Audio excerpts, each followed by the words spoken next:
యజ అను క్రియాపదముతో యజ్ఞ శబ్దం ఏర్పడను. యజ ధాతువునకు దేవపూజ, సంగతీకరణము, దానము అని 3 అర్థములు. ధాతువు యొక్క అర్థమును బట్టి చూచిన యజ్ఞం ఒక శుభకార్యమని తెలియను.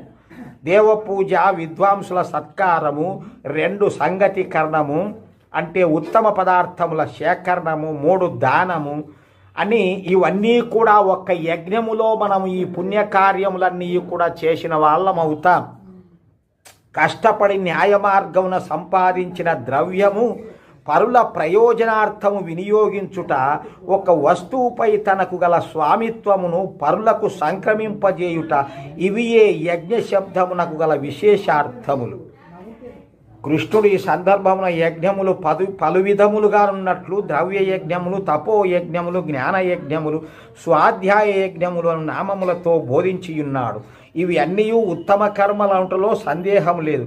కానీ కొందరు కర్మలమని చెప్పుకొనుచు యజ్ఞము పేరిట రకరకాలైనటువంటి మాటలు చెబుతారు.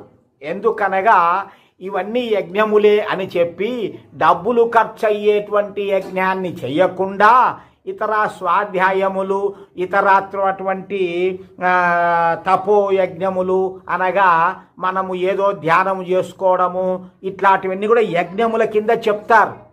ఈ ఖర్చు అవుతుందని అందుకే ఈ యజ్ఞాలు మరుగున పడిపోయాయి. కర్మయజ్ఞములు చేసే వాళ్ళే లేకుండా పోయినాయి. కాబట్టి ఈ మాటలు మనము తెలుసుకొని ఈ విధంగా మనము ఆలోచించాలి. యజ్ఞములు చేసిన ప్రాణులను చంపుతూ రకరకాలుగా కొందరు ఉండేవాళ్ళు అని, కాబట్టి మాంసాలు తింటే అవసరము ఏ విధంగా పాపము లేదని అనేవాళ్ళు కొందరు ఉండినారు, వాళ్లకు వేదాలు తెలియక. కాబట్టి గోవును, గొర్రెను, అశ్వమును దేని హింసింపకు, ఇంతేగాక సర్వభూతములను మిత్రదృష్టితో చూచుచు దేనిని హింసింపకు అని ఎన్నియో వేదవాక్యములు ప్రాణిహింస చెయ్యకుమని బోధించుచున్నవి. ఇట్టి ఎడ యజ్ఞమునందు పశువులను ఎట్లు చంపగలరు? కాబట్టి పరస్పర విరుద్ధమైనటువంటి మాటలు మాట్లాడకూడదు. శాస్త్ర ప్రకారమే మనం ఆలోచించాలి. వేదార్థములు తెలియని రోజులలో ఎవరైనా అలవాటు పైన వారు తిని ఉండవచ్చు, కానీ అది శాస్త్రబద్ధం కాదు.